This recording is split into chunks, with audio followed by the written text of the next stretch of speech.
Donc autour de cette table également, Mulder. Hein. Bonsoir. Alors écoutez cette voix, ça fait oui, plaisir. C'est moi, c'est lui. Et en plus, vous avez... Là, je suis fan, moi, attention. Attention, lui, c'est un fan hystérique de X-Files, il achète toutes les saisons, c'est un tarif au furieux. Igor et Grishka, vous connaissez bien la série X-Files? Évidemment. Et oui, très très bien. Vous la connaissez mieux, est-ce que vous la suivez? On suit tout. Tu sais qu'on a un scoop là-dessus. Ah ouais? Tu sais quoi? Les producteurs, on est en 1986. Et à faut que tu approches du micro parce qu'il y a un problème. Ouais, à ce moment-là, on produit en X. Ouais, je me souviens. Et on reçoit un jour la visite d'un Américain qui a un projet en tête et qui nous dit, écoutez, il faut absolument réaliser les dossiers de temps X. Et on appelait ça The Time X-Files. Malheureusement, TF1 n'a pas suivi et le Time X-Files n'a pas été réalisé, mais X-Files a été réalisé. Et c'était donc en fait, il faut savoir, c'est que le mot X-Files vient de temps X.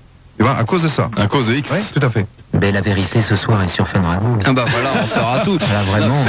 Si t'as associé... Ça, c'est un scoop pour Mulder. Ah oui, moi c'est un scoop. C'est vrai. Et si t'as associé bien, c'est parce qu'en fin de compte, tu t'intéresses quand même de très près à tout ça. Ah, je suis passionné. C'est une rencontre entre le personnage de Mulder et moi. Mon film favori, c'est 2000 ans d'Odyssée de l'espace de Kubrick. Et quand j'ai découvert les X-Files, j'étais comme un poisson dans l'eau, quoi. Génial. Donc voilà. Et je suis un fan de Igor et Grishka depuis... je veux dire, moi je regardais toutes les émissions temps X, j'étais absolument fasciné. Les gars, ils sont aussi barrés et nous, on est télé dans la vie. Méfie-toi. Il y a plein de gens qui vont venir, donc tu peux intervenir aussi quand tu le souhaites. Ludovic, donc, est avec nous. Bonsoir Ludo. Ouais, toujours là. Toujours là. On t'écoute, on y va. Salut Mulder d'abord. Bonsoir Ludo. Méfie-toi. C'est space quand même d'avoir Mulder. La vérité est ailleurs et l'accoutumance te guette. Ouais, vas-y Ludo. Vas-y Ludo. T'as raison Max, hein, c'est vraiment space d'avoir Mulder au téléphone. Ah, ça fait bizarre. Hein. Désolé, Scully s'est fait excuser. Ouais. Elle était prise ce soir. Ouais. Dommage. Alors Ludo, vas-y, allez. Ouais, alors moi je voulais parler de Roswell. Ah oui, Ludo de Roswell. Moi j'étais avec Ludo de Belberg. Ok, vas-y. Un petit truc avant de commencer. Le Jean-Pierre de tout à l'heure dont vous parliez, Igor et Grishka, c'était pas Jean-Pierre Sauzère? Ah mais ils connaissent pas Ludo, lâche l'affaire, vas-y. Ah bon, d'accord. Non. Alors ouais. Donc vous avez tous entendu parler de Roswell? Bah oui, quand même. Oui. Qu'est-ce qu'on peut dire d'ailleurs là-dessus, Roswell, Ludovic, pour tu maîtrises un peu le sujet? Bah pour assumer le sujet, en fait il a été dit que c'était une sonde. Je sais pas si t'as vu un peu le bouquin que je t'ai envoyé. Non. Je ne sais pas lire. Il ne lit jamais. Non, je ne sais pas. S'il n'y a pas des coloriages à faire, je ne peux pas. Allez, active Ludo, vas-y, trace la route. Ok, j'active. Donc en fait, il a été dit que c'était une sonde et puis il y avait des corps de retrouvés, soi-disant. Donc il y a eu l'autopsie dans l'émission de Jack Pradel. Oui. Ça c'était une grosse arnaque, ça on peut le dire, non hein? Ah oui, évidemment. Grosse maladresse. Pas vraiment, parce que dans l'émission, en fait, il y avait des spécialistes des effets spéciaux, ils disaient que c'était vachement bien fait, quoi, que c'était pas des effets spéciaux, justement. Donc, genre, attends, tu as un site, tu as regardé sur internet, tu as un site qui s'appelle Roswell, alors là, tout est... tu as image par image, le film en question qui a donc été diffusé par Pradel sur TF1, et tu as absolument, de manière, je dirais maintenant, irréfutable, la preuve que ce truc est un trucage.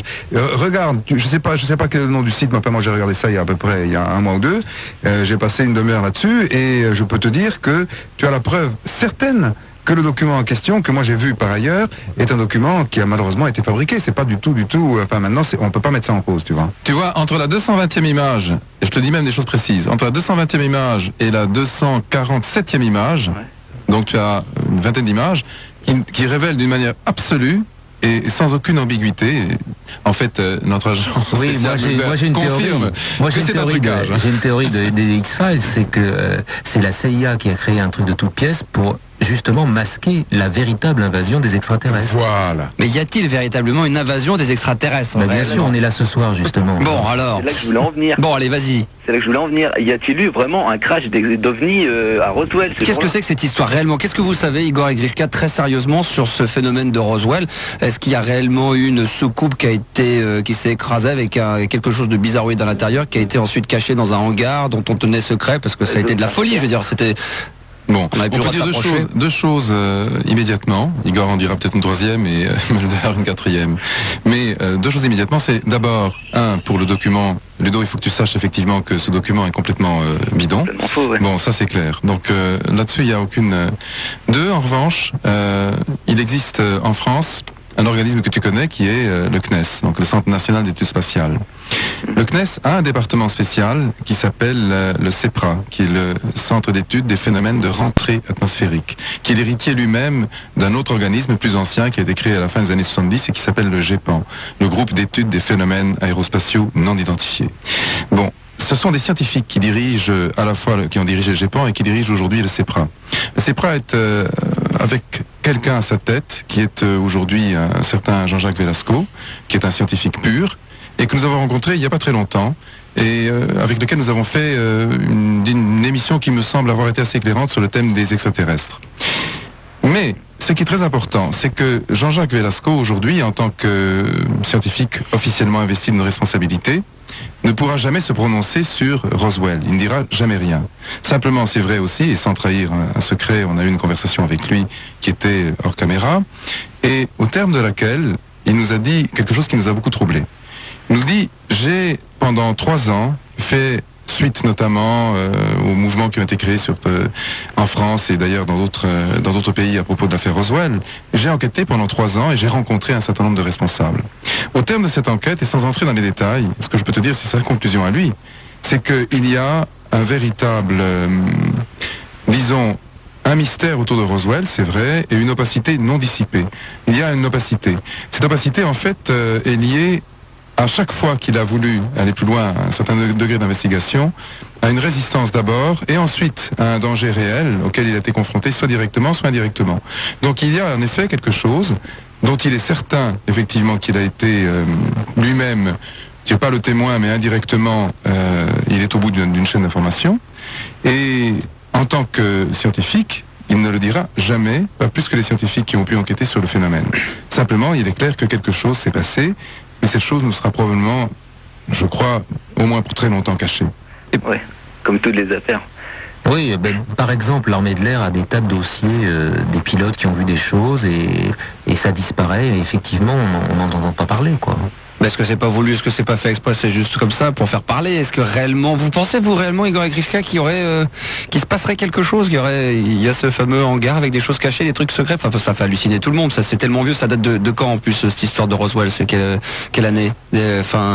C'est dans les années 50, je sais plus, je crois que c'est 53, 54, quelque chose comme ça. Je crois que c'est 47. Enfin, l'origine est 47. Non, c'est pas 47. C'est le 2 juillet 1947. C'est Roswell, c'est le 2 juillet 1947. L'origine est 47, mais oui, ça... mais en fait, le phénomène lui-même, on en parle en 54. C'est-à-dire que ça restera, disons, sous cloche pendant plusieurs années. Et en fait, en 47, qu'est-ce qui se passe? C'est la véritable naissance du phénomène OVNI. C'est-à-dire qu'effectivement, on voit apparaître la fameuse observation de Kenneth Arnold. Donc le mot soucoupe volante est né en 1947, puisque Kenneth Arnold est un pilote qui, au-dessus des montagnes rocheuses, intercepte visuellement un objet qu'il va appeler le Flying Saucer, qui donc le nom qui deviendra célèbre par la suite, soucoupe volante. Et puis donc Roswell, effectivement, mais qui va rester, entre guillemets, encore une fois, secret jusqu'en 1954, à la suite d'une indiscrétion à l'état-major, où effectivement un des militaires, disons, se déclare très troublé par ce qu'il a vu et par les bruits de plus en plus insistants, selon lesquels des corps extraterrestres seraient cachés à l'intérieur d'un hangar, faisant suite donc à un crash.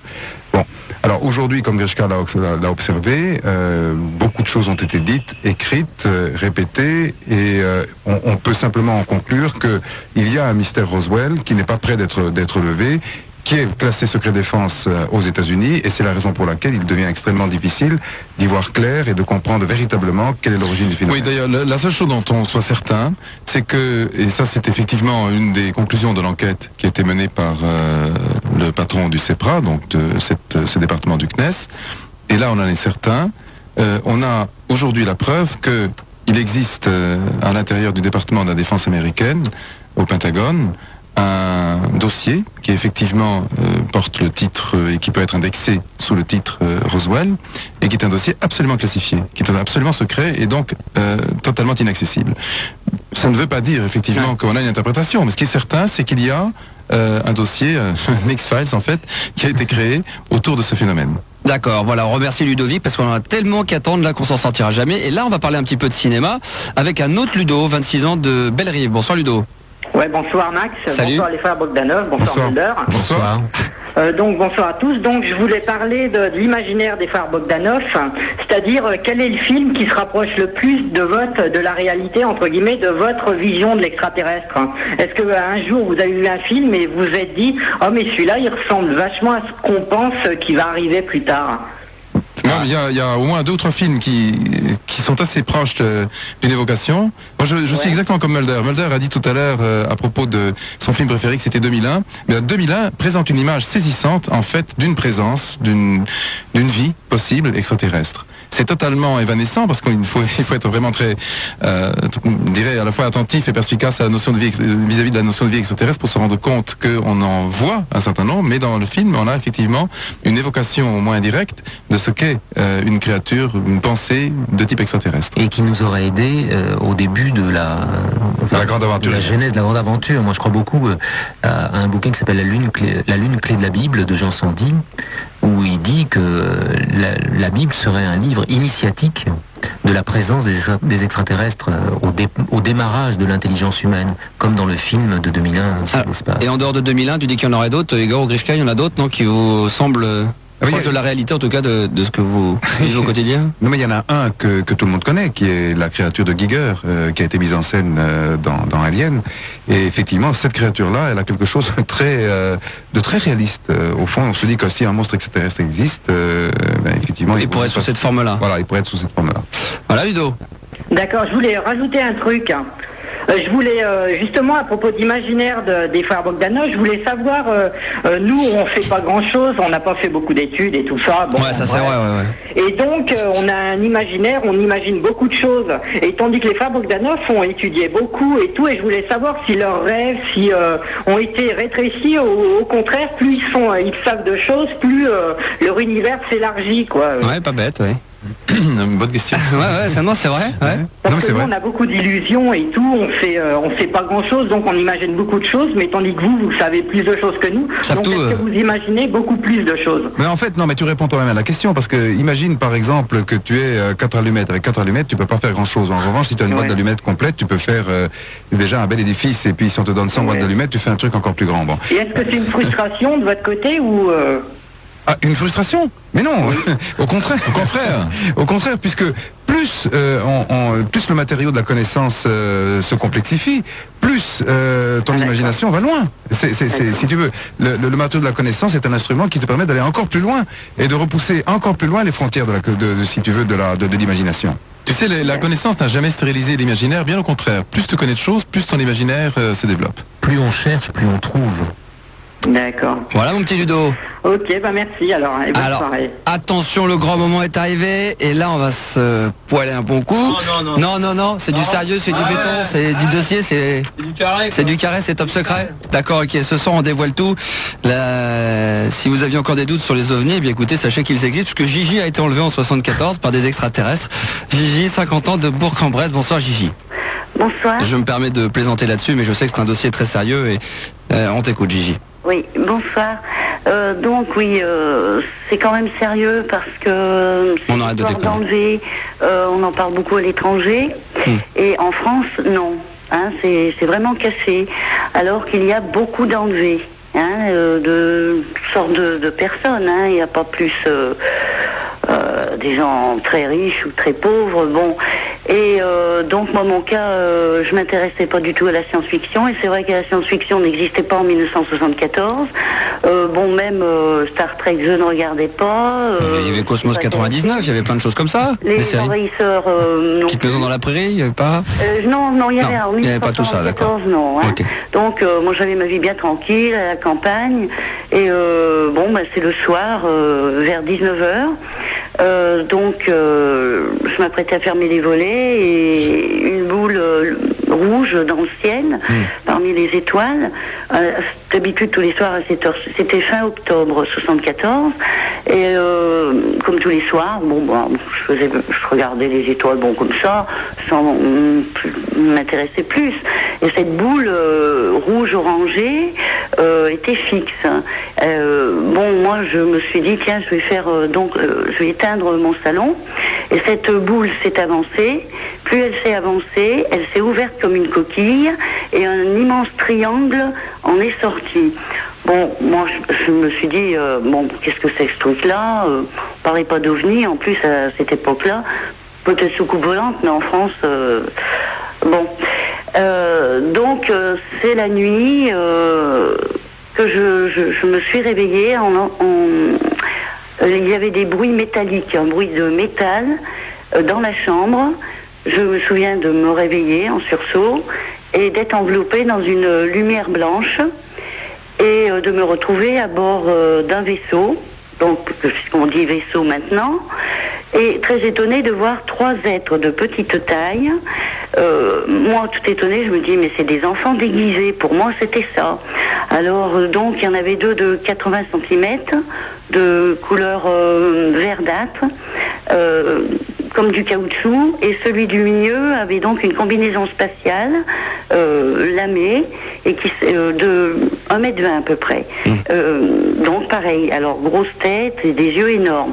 Bon, moi je me dis, bon, qu'est-ce que c'est que ces enfants déguisés? Pour moi c'était ça. Et donc je me souviens de me réveiller ensuite dans le lit. Et suite à ça, je me suis j'ai voulu me renseigner de ça. Pardon, je suis un petit peu émue de savoir si il y avait eu des témoins. Et suite à une enquête, il y avait eu des témoins qui avaient vu un vaisseau tourner sur la région. Bon, donc je laisse tomber, je dis, je vais pas voir les gendarmes, c'est pas la peine, on se fait passer pour des dingues, c'est pas la peine. Arrive, donc je laisse tomber, 74, arrive les années 90, et c'est justement la techno. De rendre un hommage à monsieur Jimmy Guilleux, parce que c'est en regardant cette émission de Chavannes qu'il a présenté son bouquin Alerte Rouge IBI, et c'est là que j'ai crié, ah mais c'est eux, il y avait un gris imberbe, et un gris poilu. Et j'ai reconnu le gris imberbe. Et attends, excuse-moi. C'est-à-dire que tu aurais reconnu, grâce à cette émission, les 2 personnes les 2 petits-enfants, quoi. Oui, ceux que j'ai pris pour des enfants. Il y a un poilu, un barbu et un autre non, il y avait un poilu, petit pérat, et un autre imberbe. D'accord, ok. Oui. Donc on peut dire que les extraterrestres, il y en a certains qui ont le torse un peu poilu, qui ont la beubare, enfin qui ont la barbe. Non, mais c'est vrai. Non, mais c'est sérieux, c'est dingue quand on y raconte, mais suite à ça, je me suis informée et bon, j'ai rencontré monsieur Jimmy Guilleux, qui m'a certifié que j'étais une enlevée. J'ai rencontré comment il te l'a certifié aussi. Comment il te l'a certifié que tu avais été enlevée? Je lui ai raconté, je lui ai donné des détails quand même. Et de là, il t'a dit, donc c'est vrai, vous avez été enlevé, Gigi? Oui, voilà, ça, il n'y a pas de problème. Il n'y a pas de doute. C'est-à-dire que moi, demain, je vais te raconter une histoire comme ça, et je vais aller le voir, et puis si je raconte une belle histoire avec un triangle et un truc qui brille avec une boule, et je te fous 3 boules et 3 triangles dans la chambre, je lui ai dit que j'ai été enroulé dans un drap blanc, je vais le voir, il va me dire, Max, vous avez été enlevé. Ça date de 1974. Ouais. Or, c'est maintenant qu'on connaît tous ces enlèvements identiques à mon histoire. Qu'est-ce que vous pensez réellement de tout ce genre de témoignages, Igor et Grishka, bien sûr, qui sont à prendre avec des pincettes? Enfin, pour Gigi, on peut pas non plus dire que c'est forcément n'importe quoi, mais beaucoup de témoignages ont été... Il y en a des centaines et des centaines et des centaines. Qu'est-ce qu'on peut dire là-dessus, sur les enlèvements de personnes humaines, sur des ovnis et le fameux aussi, comment il s'appelle, le plus connu là, qui était 74-76 également, comment il s'appelle Bon, il y en a eu quand même un certain nombre. Bon, moi j'ai tendance à dire qu'il y a 3 classes de phénomènes. La première classe, c'est celle d'ailleurs dont Igor parlait tout à l'heure à propos de Franck Fontaine, que Jimmy Guilleux connaît bien. Franck Fontaine a simulé un enlèvement. Cet enlèvement, évidemment, n'a jamais eu lieu, c'était simplement une supercherie. Et il a construit, disons, un certain nombre d'émissions, etc., autour de tout ça.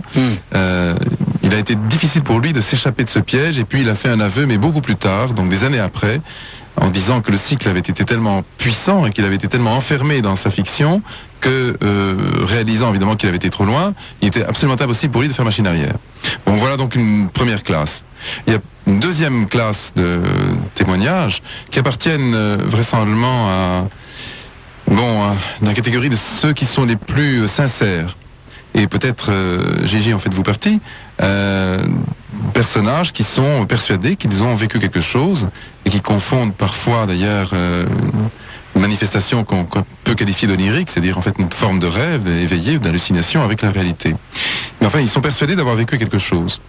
Une troisième classe de phénomènes pourrait être liée à quelque chose d'objectif qui s'est passé, dont ils ont pu être victimes, mais qui relève d'une mauvaise interprétation, par exemple, de phénomènes absolument connus. Il y a un certain nombre de cas comme ça qui ont été classés aux États-Unis, où des personnages ont été victimes d'enlèvement de la part de groupes qui, pour des raisons qui leur sont propres, et parfois même d'ailleurs de manipulation directe de l'armée ou autre, ont cru avoir été enlevés par des extraterrestres, mais en réalité ont été enlevés par des groupes bien terrestres.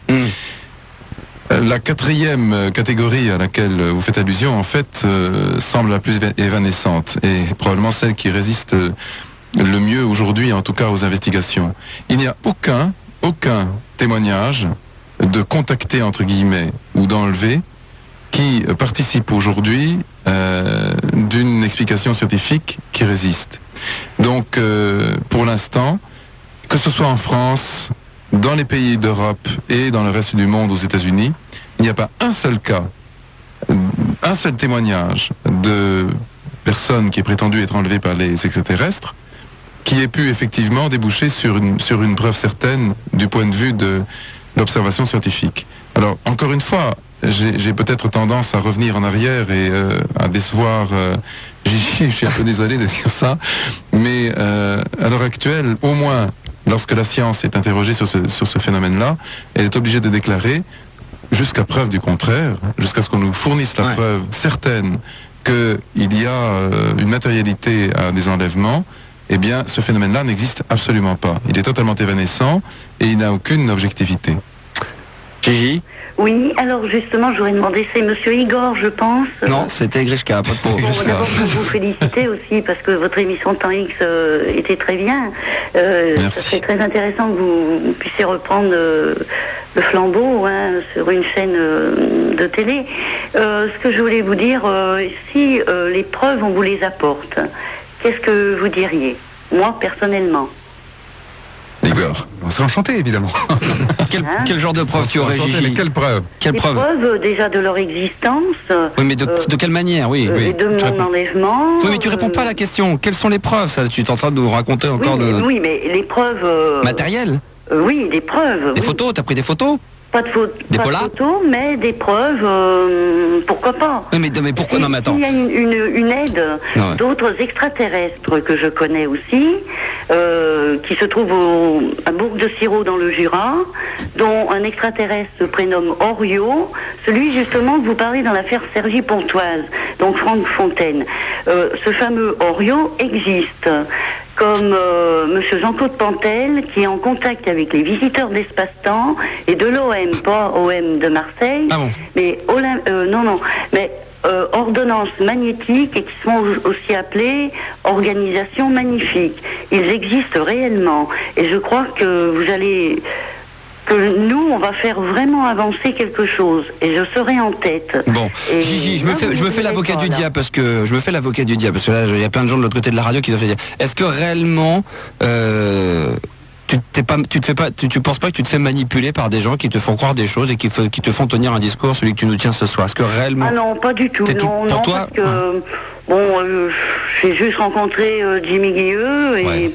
Il va bien, Jimmy? Un groupe sérieux, Sentinelle sur Reims, et ce sont des gens sérieux. D'accord, donc là, tout à l'heure, quand tu proposais à Igor et Grishka éventuellement pour qu'ils soient persuadés que ce que tu nous disais était vrai, tu dis que tu as des preuves, donc les preuves, c'est de nous faire rencontrer un ovni qui vit dans les montagnes dans le Jura. Oui, oui, oui. Est-ce que vous avez un petit week-end à passer, Igor et Grishka, dans le Jura pour aller rencontrer un extraterrestre? Oui, j'aime mieux que vous rigoliez, et puis... non, parce que tu nous dis tout à l'heure que... Non, parce que oui, d'accord, mais là, tu nous la joues un peu, genre, rigoler, mais vous allez voir ce qui va vous tomber dessus, là, ça fait vraiment, ça donne aucune crédibilité en ce qui me concerne personnellement. Pour moi, ça me fait plutôt marrer, je te le cache pas. Et quand tu dis, vous essayez de rassurer les gens. Mais non, mais toi, tu essaies de dramatiser les. Non, mais pour moi, tu essaies de dramatiser les choses, de dire qu'il y a des choses. Quand tu nous dis que tu as des preuves à apporter, tu nous dis que tu peux en apporter. Quelles sont les preuves? Et ça, c'est top secret. Ah bah voilà, ça c'est trop facile. Mais moi aussi j'ai des preuves. Tout est interdit en France. Ouais, c'est ça, oui, Gigi. Mais moi je te donne la possibilité justement de faire ce que tu veux. Même si on est en France, vas-y. T'es sur une onde, t'es en national, tout le monde t'écoute en France, vas-y, balance. Dis ce que t'as à dire, vas-y. C'est pas grave, je prendrai sur moi. Je me ferai virer. Le principal a été dit. Mais t'as rien dit, Gigi. T'as rien dit. T'as dit n'importe quoi. T'as dit que t'étais enlevé avec une boule bleue ou rouge qui t'enroule. Bon, attends. Ce que je veux dire, il y a des bases en France. Oui, c'est ça. Petit gris. Des bases, c'est vrai. Il y a d'autres extraterrestres. Oui, bien sûr. Oui, bien sûr. Ben, moi, je peux te prouver le contraire, que ça n'existe pas et que tout ça, c'est de la machination et j'ai des preuves. Mais je peux pas les donner, c'est top secret aussi. Bah oui, mais c'est parce qu'on est en France, c'est pour ça. Oui, c'est ça, oui. Mais je peux pas te les donner, moi. Enfin bon, tu manques de sérieux, Gigi, hein. Ah oui, ben vous aussi. Eh ben très bien. Merci à toi. Non, très honnêtement, il doit, comme tu le disais, ça le fait marrer, ça les fait marrer. Il doit y avoir quelques phénomènes assez inexplicables, enfin des témoignages qui on se dit bon, et là il y a quelque chose. On a beau étudier, faire parler les gens, mais des gens. Alors qu'est-ce qu'on peut penser de enfin, vous allez peut-être avoir du mal à dire, mais qu'est-ce que vous pensez des gens comme Gigi réellement? C'est de la manipulation. C'est des gens qui ont vraiment vécu ça. Pour vous, c'est quoi ces témoignages-là? C'est à prendre à la légère, à prendre au sérieux? Il y a une étude très intéressante qui a été faite sur la manière dont l'esprit humain, aujourd'hui, dans la production constante de signes de type scientifique et technologique, peut être victime d'aberrations. Des aberrations qui ne sont pas à superposer avec une éventuelle perte du sentiment de raison ordinaire. C'est-à-dire que la personne en question peut être absolument raisonnable, avoir un comportement rationnel, mais être en même temps habité par une production psychique qui est aberrante. Et ce type d'aberration-là, qui est en réalité une hallucination rationalisée, accompagne toute la vie du sujet. Le sujet est absolument persuadé qu'il relève en quelque sorte d'une organisation qui lui permet d'être en contact avec d'autres manifestations de la réalité, subtiles. Il est persuadé que notamment des présences extraterrestres sont en dialogue avec lui et que, au pire, elle le guide d'une manière anarchique dans sa vie. Au mieux, elle l'encadre et lui permet effectivement d'avoir un comportement qui peut être, dans le meilleur des cas, un comportement messianique. Par exemple, qui peut devenir le Messie, le Sauveur, etc. Donc il y a vraiment comme ça des aberrations dont on considère effectivement qu'elles participent d'un certain trouble de modernité, lequel débouche sur ce que j'appelle une hallucination rationalisée. Très bien, Igor et Grishka Bogdanov, nos invités avec Mulder. Si vous voulez parler d'OVNI, parce qu'on parle beaucoup d'hommes petits, d'hommes gris, d'hommes verts, mais si vous parlez de la vie extraterrestre, car elle existe, vous pouvez nous appeler. Alors on a encore du monde, on a du Greg, on a du Nico, on a du David, et on écoutera quelques petits sons que nous sommes allés récupérer sur des sites internet grâce à Igor et Grishka qui nous ont donné les adresses. Donc on ira se balader un petit peu partout. Tu te souviens de ce que Olivier t'a dit, Igor, concernant les sons qu'on écoutera de l'espace? C'est quoi? C'est des... Bien sûr, ce que je regrette, c'est qu'on n'est pas les vents martiens. Ah, bah écoute, on te fera un petit prout, t'inquiète pas, en direct, on va se débrouiller pour faire quelque chose comme ça, on va essayer d'improviser. Non, c'est quoi les sons qu'on écoutera, parce que tu t'en souviens, tu les as donnés? Les aurores boréales notamment. Voilà. Et puis on pourrait aussi avoir le rayonnement en 3K, mais ça j'en suis pas certain, mais a priori on était presque sur le rayonnement en 3K. Qu'est-ce qu'il y a? On écoutera des aurores boréales, des sons, on ne sait pas d'où ça vient trop, c'est des sifflements, des regroupements de sifflements dans des nuits, pendant des nuits entières ou pendant 10 minutes. Et surtout un signal qui vient d'un télescope qui s'appelle Arecibo et qu'ils ont converti en fait en son, qu'ils auront remis sur une bande de fréquence audible pour nous et à l'intérieur duquel ils sont le SETI en ce moment en train de rechercher un signal pouvant provenir d'une provenance extraterrestre. Une civilisation extraterrestre, absolument. Mais c'est un peu le jeu en ce moment du SETI. Trouver le signal. Qu'est-ce qu'on dit, Mulder? Ne bougez pas, vas-y. Ah, reste à l'écoute, la vérité est ailleurs, elle est sur Fun Radio. Encore jamais dit, aussi bien dans Temps X que la première émission que nous avons fait ensemble. Il y a des choses que... Enfin qu'on parle quand même à un moment donné, si vous voulez bien, du fait. On a déjeuné il y a quelques temps de cela, vous nous avez raconté des choses absolument hallucinantes concernant... on peut le dire qu'on va peut-être vivre d'ici peu d'années, peut-être 500, 800 ans, peut-être qu'on ne mourra plus. Exactement. C'est vrai? Ah ça c'est clair, oui. Alors, Clair. racontez, avant qu'on accueille Greg et tout, qu'on parle un petit peu des Incas. Bah, par exemple, supposons que je prenne toutes les instructions qui codent ton organisme. Bon, ton organisme à toi. Il y a sur Terre un exemplaire d'un être qui s'appelle Max. Oui. C'est un modèle unique. peu. C'est un modèle assez sophistiqué. Ah oui, il n'en faut pas deux. Il n'en faut pas deux. Non. Ce modèle-là, en fait, il résulte du codage de 4 milliards à peu près d'instructions. Si je prends ces 4 milliards d'instructions, il faut imaginer que ça recouvre 1000 bouquins de 1000 pages. 1000 bouquins de 1000 pages. Donc, si par exemple c'était écrit en français ou en anglais, les instructions qui codent une créature qui s'appelle Max, effectivement, c'est 1000 bouquins de 1000 pages.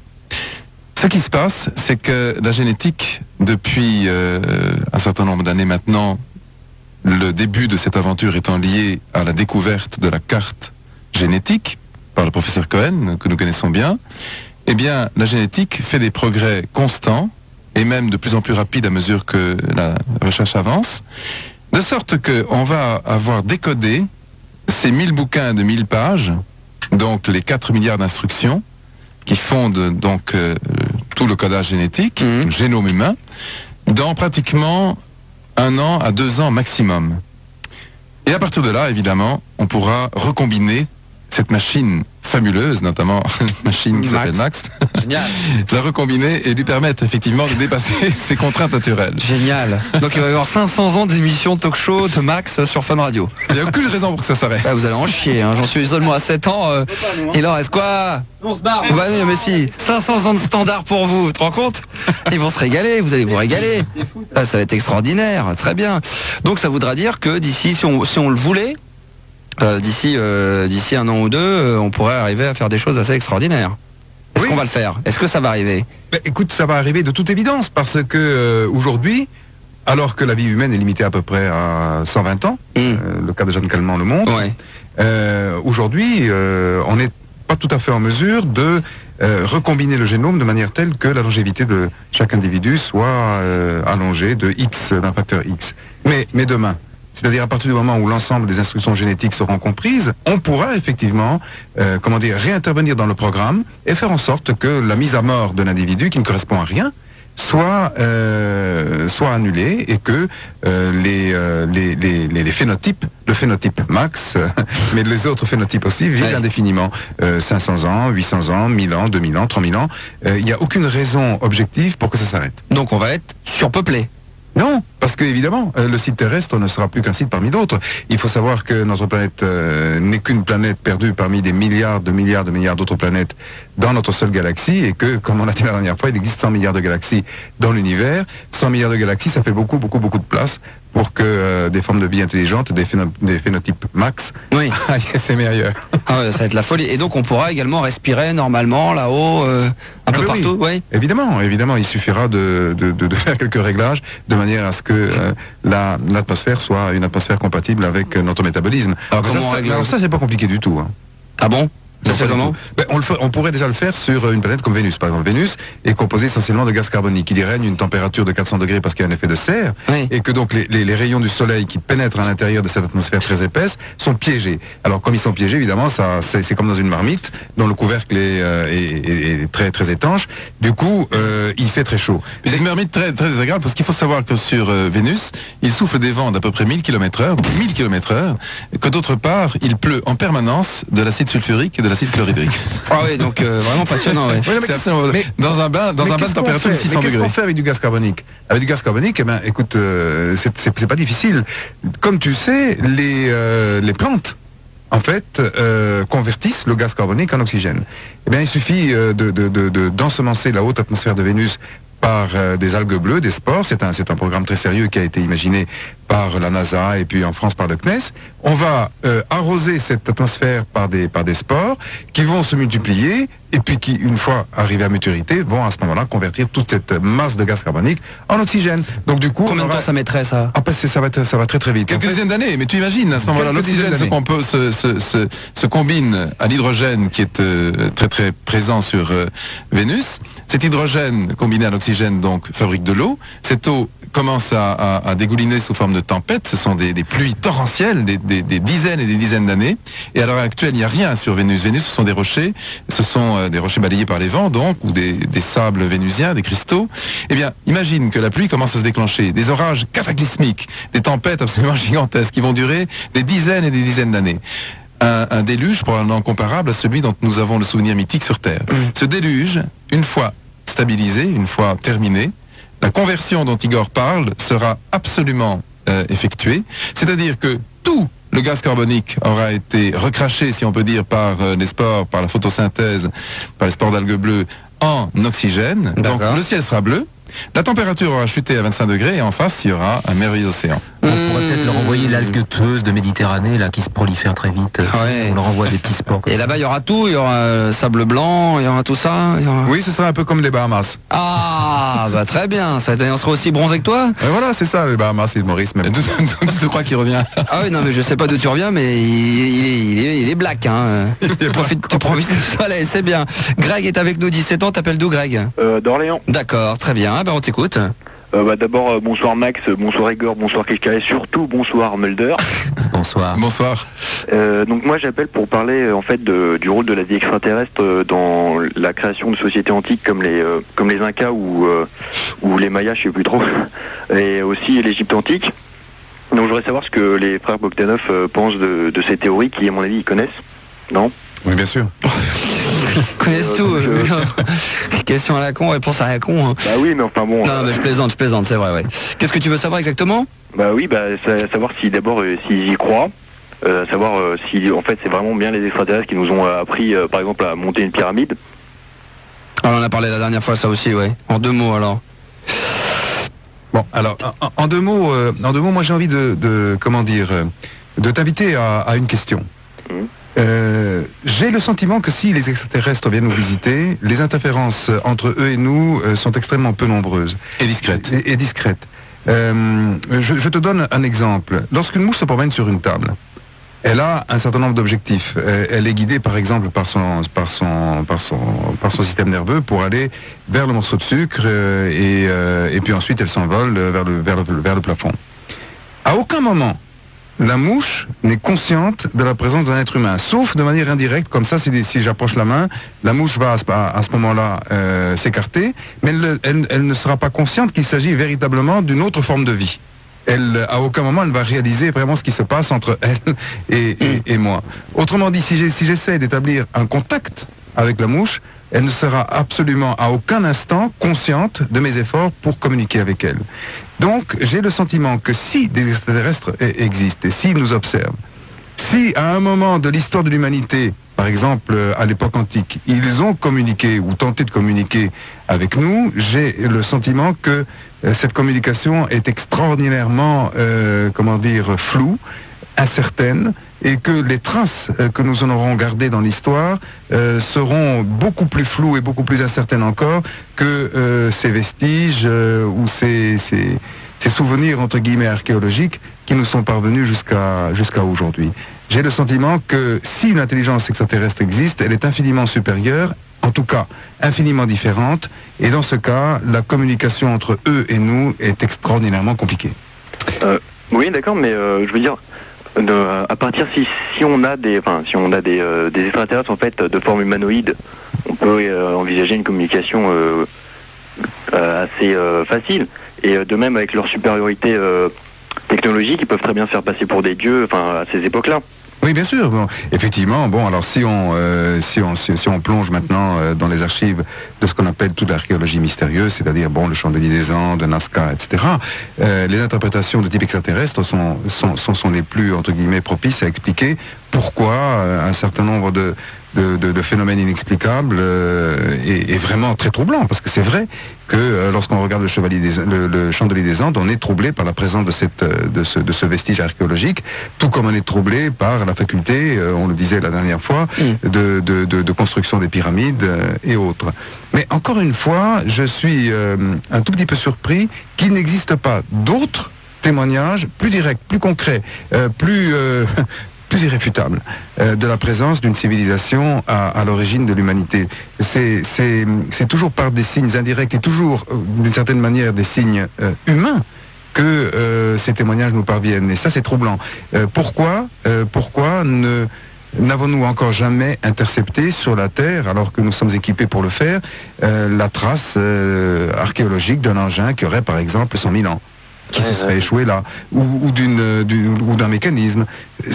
En fait, ces phénomènes-là ne nous sont encore jamais parvenus. Tout ce que nous avons pour dire effectivement qu'à l'origine de l'histoire, il y a eu des interventions avec de type extraterrestre, tout ce que nous avons pour l'affirmer, ce sont des témoignages, mais qui sont encore d'origine humaine. Oui, ce qu'on peut dire là aussi, c'est qu'effectivement, si le phénomène OVNI a aujourd'hui une consistance, disons depuis 1947, et qu'il produit des observations. Ces observations sont classées aujourd'hui par centaines, voire par milliers, dans chaque pays, chaque année.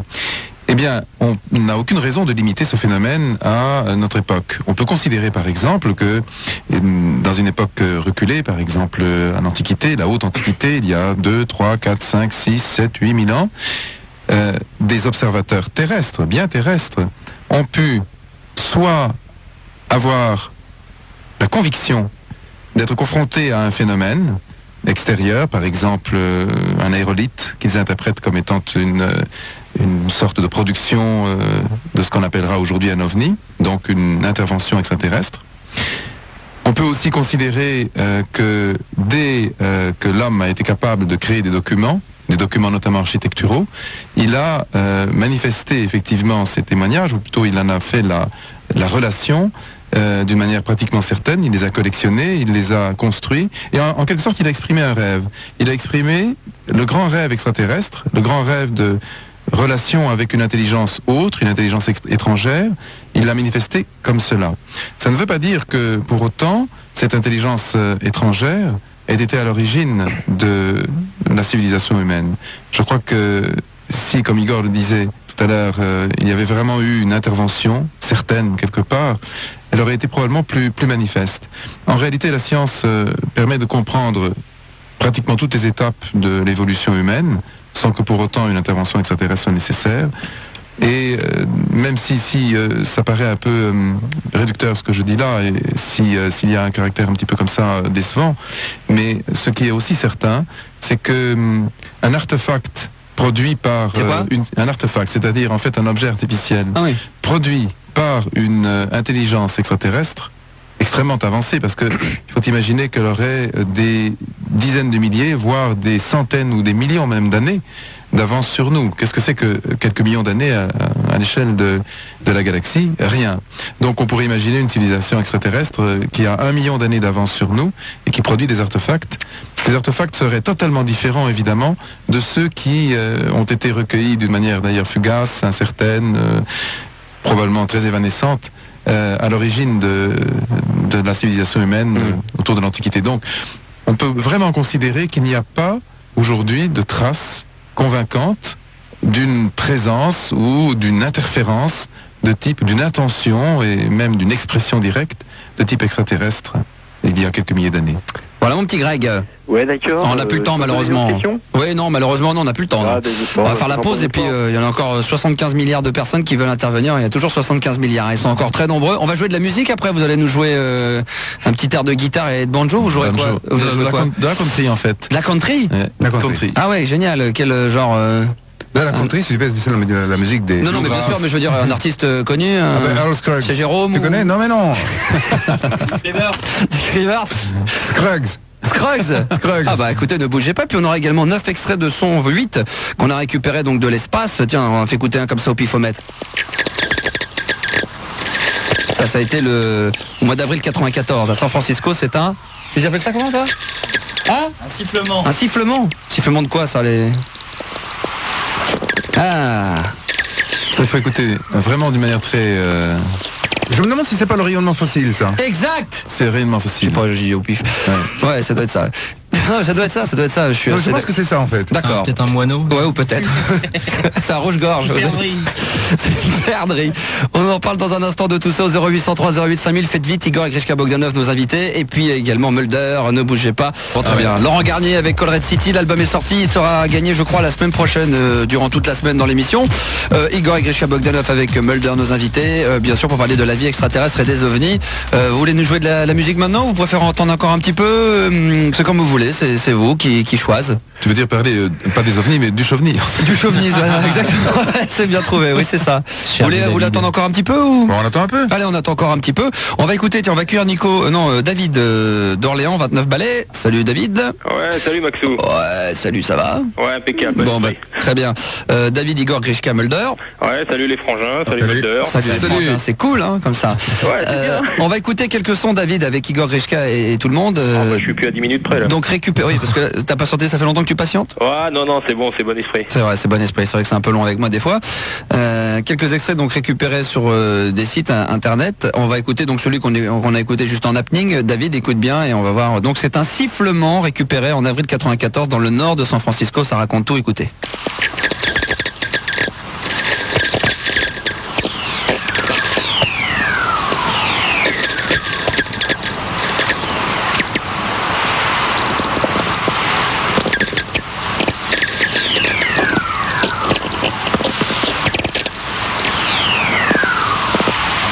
C'est hallucinant parce que c'est des sons qu'on utilise, parce qu'on parlait de techno avec Garnier, tout ça, le côté électronique en musique, et donc c'est des sons qu'on crée avec des machines, et en fin de compte on entend ça dans l'espace. Quand on parle de sifflement bêtement, ça veut dire quoi sifflement?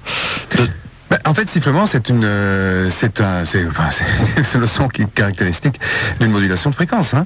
Donc, en fait, ce qu'il faut savoir, c'est que on s'est mis donc, parce que là, je voudrais faire juste un rappel des efforts qui sont faits depuis la Terre pour écouter le ciel, dans l'espoir de recueillir un message entre guillemets intelligent qui renvoie donc à une civilisation. Alors, en deux mots, ça commence en 1959. Cette grande aventure commence en 1959 grâce à un astronome qui s'appelle Drake, qui vient à peine de passer sa thèse et qui se dit, en regardant vers les étoiles, il se dit, enfin bon sang, nous émettons des messages radio, il n'y a aucune raison que si une civilisation extraterrestre existe quelque part autour d'un de ces soleils, qu'on voit à l'œil nu, pour certains d'entre eux, en tout cas les plus proches, alors à ce moment-là, moi je vais proposer un programme d'écoute. On va regarder d'abord, essayer de sélectionner quels sont les sites les plus proches et les plus propices éventuellement à une civilisation, et puis on va braquer un radiotélescope dessus, voilà, dans l'espoir de recueillir un signal.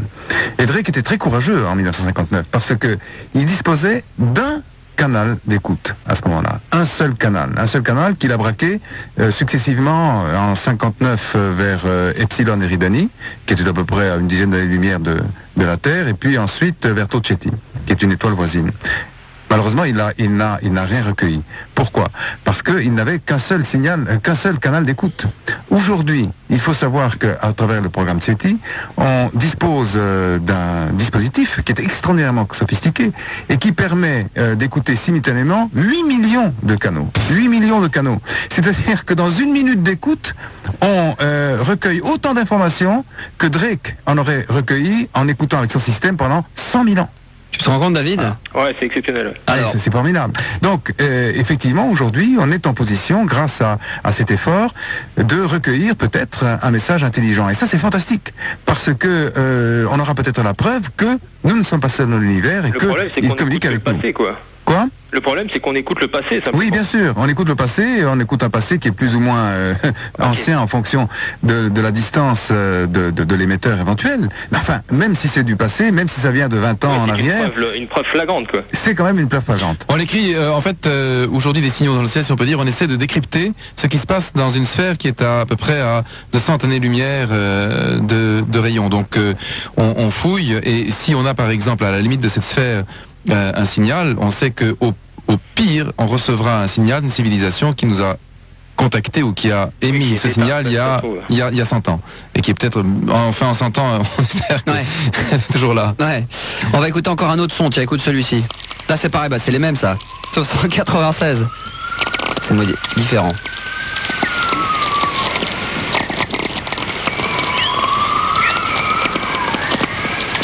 On dirait des vents cosmiques. Oui, enfin, oui, ce sont des oranges magnétiques, ça. Ah, c'est des oranges magnétiques. Ah, d'accord. Ouais. Des oranges magnétiques. Des oranges magnétiques. Oui, tout à fait. Une autre orange, tiens, écoute bien encore une autre. Et ça, par exemple, ce phénomène-là que tu viens de nous faire entendre, c'est probablement le signal qui caractérise une comète lorsqu'elle se déplace à grande vitesse en direction de la Terre. Et c'est probablement ce qui a été, si par exemple une oreille humaine avait été dotée de ce casque qui nous permettrait d'écouter effectivement ce type de signal, c'est probablement ce qu'elle aurait entendu en 1908 lorsque une comète très importante est venue frapper le sol terrestre. Ça se passait donc en Russie, dans la Tunguska en 1908, et a créé un phénomène, un cataclysme absolument gigantesque. En deux mots, ce qui s'est passé est inouï.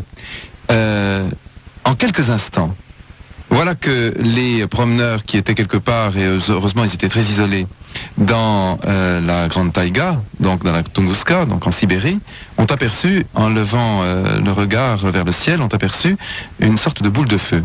Cette boule de feu a grandi très rapidement. Qu'est-ce que c'était que cette boule de feu? C'était en fait un immense bloc de glace qui était donc la tête, le résidu en fait d'une comète. Et cette comète mesurait 100 mètres de diamètre. Ce bloc de glace mesurait 100 mètres de diamètre et pesait, alors tiens-toi bien parce que tu nous écoutes là-dessus, c'est quand même fou, 1 million de tonnes. Ce million de tonnes est arrivé à la vitesse stupéfiante quand même de 50 km à la seconde, 50 km. Donc absolument gigantesque. Et donc c'est une vitesse qui est énorme, évidemment, et qui a provoqué, lorsqu'elle s'est écrasée sur Terre, qui a provoqué une catastrophe absolument incroyable. Il faut savoir que dans cette région de la Tunguska, il y a eu 2000 km totalement de forêt, totalement dévasté. C'est-à-dire en fait 2000 km² de forêt ont été dévastés, ce qui veut dire en fait un carré par exemple qui aurait, ou un rectangle qui aurait par exemple 200 km de long et 10 km de large. Et là-dessus, rien, absolument rien n'a résisté. Tout a été pulvérisé, les rochers ont été catapultés, tous les arbres sont couchés dans des directions qui révèlent en fait l'épicentre de cette explosion gigantesque. Et l'onde de choc à cette époque-là, donc en 1908, a fait 3 fois le tour de la Terre, c'est-à-dire a été entendue 3 fois donc à un intervalle régulier. Donc a fait 3 fois le tour de la Terre. Et ensuite, pendant plusieurs jours, des poussières se sont élevées, ont obscurci la totalité du globe terrestre, obscurci pendant pratiquement une semaine. Et la luminescence, la thermoluminescence en fait qui a été créée par l'incendie a été telle qu'à Londres, on pouvait apercevoir effectivement des ombres donc en pleine nuit, qui n'étaient pas des ombres lunaires, mais qui étaient des ombres provoquées par la luminescence du phénomène qui se passait à des milliers de kilomètres de là. C'est quelque chose d'inouï, on a pris ça à l'époque pour une aurore boréale. C'était pas du tout une aurore boréale, c'était le plus grand cataclysme qui effectivement ait pu frapper la Terre, cette arrivée d'une comète. C'est exactement le son que nous avons entendu là tout à l'heure. Donc on peut peut-être le réécouter. Ah, il faut le réécouter, oui. Ah, il faut le réécouter, donc on va le réécouter tout de suite, j'espère que je me trompe pas. On écoute. Hein? T'es prêt? C'est parti. Allez, c'est parti. J'espère que je me gourre pas. Hein. C'est celui-là? C'est celui-là. C'est pas du Jean-Michel Jarre, hein.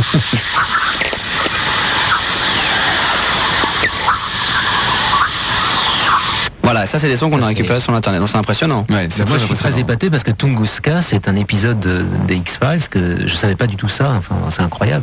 Ah mais tu avais entendu parler de... Bah oui, il y a deux épisodes qui se passent à Tunguska, c'est en Union, enfin c'est l'ex-Union soviétique, ouais. Et c'est en Sibérie et c'est un endroit où justement la conspiration a lieu. Enfin et moi Tunguska pour moi c'était un lieu géographique, mais je savais pas du tout cette histoire. Ça c'est alors là je suis content d'être venu ce soir. Hein, voilà.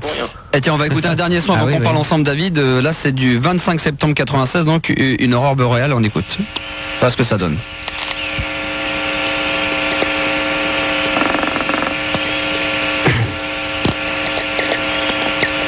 J'espère que tout le monde a bien entendu. Ah, j'ai un peu ce bruit-là quand j'essaye de capter Fun, moi. J'allais le dire. C'est les technicos de Fun qui sont en train de régler le son. La radio. Ça marche un petit peu comme ça, effectivement. Hein. On peut trouver ça directement à la technique. Donc là, un petit peu. Mais tous ces sons se ressemblent, enfin. Oui, ils sont d'une famille qui sont plus ou moins semblables. Ouais. Mais ce qui est fascinant tout de même, c'est que ces sons sont d'origine extraterrestre. Enfin, moi, ce qui me fascine, effectivement, c'est que ils ont voyagé pendant très très longtemps, pour certains d'entre eux, et puis qu'ils nous parviennent grâce aux radiotélescopes. Ce qu'il faut savoir, alors moi je voudrais juste faire un détour en dehors des sons, puisque quelqu'un a parlé de la signature sonore laissée par une météorite. Ce qu'il faut savoir, c'est que celle de la Tunguska, dont on parlait avec Mulder il y a un instant, qui est d'origine donc effectivement d'une des aventures des X-Files, a laissé une trace cataclysmique à la surface de la Terre, donc et qui aurait pu être beaucoup plus grave si elle avait frappé un continent habité. Ouais, c'est ça, par exemple, une ville où Paris n'existerait plus, évidemment, Londres non plus, enfin bref. Elle aurait pu laisser effectivement des traces abominables. Ceci étant, ce qu'il faut savoir, c'est que des météorites beaucoup plus petites arrivent intactes pour certaines d'entre elles tous les jours sur la Terre, et que on a commencé à partir des années 50 à s'intéresser de manière plus précise à ces objets extraterrestres qui viennent donc de l'espace. Et à notre grande surprise, on a pu découvrir dans les années 50, enfin pour la première fois, c'était en 58 ou 59 quand on a fait des analyses très sérieuses sur des composés organiques éventuels que l'on pouvait recueillir à la surface de ces blocs noirs qui ne sont autres que des cailloux tombés de l'espace. Des chondrites carbonés. Chondrites carbonés. On a pu recueillir des chaînes d'acides aminés. Ça veut dire quoi? Ça veut dire que ces objets contiennent des formes de vie élémentaires, certes, mais la vie est là. Des rudiments, des traces, des briques de vie. Voilà. Quel genre de traces alors Sous quelle forme? D'accord, d'accord. Ce sont des acides aminés, c'est-à-dire ce sont des longues chaînes organisées de manière très précise. Ce sont un peu comme des espèces de molécules prébiotiques. Ce sont en fait des pré-ADN ou des pré-ARN. Voilà. Alors ça veut dire quoi? Mais ça veut dire c'est un signal extrêmement fort en direction de la vie dans l'espace. Ça veut dire que si ces objets extraterrestres extérieurs à la Terre sont porteurs d'acides aminés, ça veut dire que effectivement la vie est partout, qu'elle s'est développée ailleurs et qu'à l'instant où nous parlons, il existe d'autres êtres aussi intelligents que nous qui s'interrogent, qui se demandent, sommes-nous seuls dans l'univers? Où est-ce qu'ils sont? On n'en sait rien. À quoi est-ce qu'ils ressemblent? On ne le sait pas encore. Mais ils sont là, c'est certain. Wow. Nous, on leur a envoyé du Bach et du Mozart, je crois, dans une sonde. On avait envoyé des traces de civilisation. Et c'était sur quelle sonde? On a fait ça, c'est Carl Sagan, qui est un des grands, défenseurs de l'idée de la vie extraterrestre.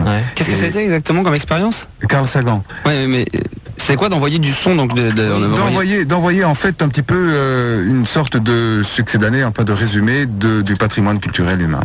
Voilà. C'est-à-dire en fait il y avait bien entendu il y avait toute la culture de l'humanité qui est partie à bord de cette sonde, mais il y avait aussi de la musique, pas de la musique bien sûr, du Mozart, du Bach, ce que l'on considère comme des productions universelles en fait. Oui. Et également de l'ADN humain. C'est-à-dire du sang, c'était quand ça? C'était en fait en 1980, au moment où la sonde Pioneer 10 a quitté le système solaire pour s'enfoncer vers le centre de la galaxie, c'est-à-dire de la constellation du Taureau exactement. Donc pour s'enfoncer hors de notre système solaire, dans l'espoir qu'un jour d'autres... Aujourd'hui, aucune nouvelle, rien. Non, rien du tout. Rien du tout. Non. Mais elle est loin. Elle est très loin maintenant. Elle a quitté le système solaire, c'est-à-dire que depuis 86, cette sonde, Voyager, est partie. Comment? On la suit toujours ou on l'a perdue? Non, on l'a perdue maintenant. Non, elle a cessé d'émettre. Mais elle voyage toujours, toujours à la même vitesse. Qu'est-ce qui nous prouve qu'elle voyage toujours? Ah, on le sait.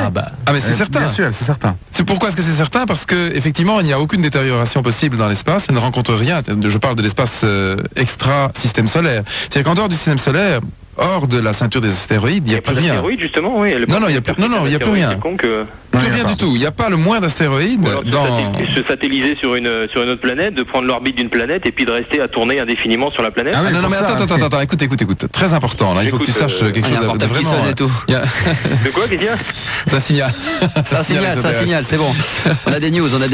Non, quelque chose de très important. Tu sais que si, effectivement, tu voyages à l'intérieur du système solaire, tu vas rencontrer en pagaille des objets, notamment des comètes, et puis ce qu'on a appelé tout à l'heure des astéroïdes, ou bien des météorites. Ça, c'est absolument clair.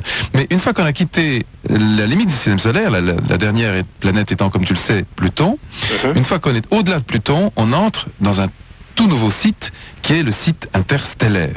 C'est-à-dire que on n'est plus dans l'interplanétaire. Entre les étoiles. On est entre les étoiles. Et dans le site interstellaire, tu sais ce que tu as comme matière? Tu as un atome, en fait, un atome d'hydrogène. Un atome d'hydrogène tous les mètres cubes lumière. Donc c'est vraiment, c'est rien. C'est un petit atome de rien qui se promène, qui est un atome vagabond, qui a été effectivement éjecté par le Soleil, mais il n'y a plus rien.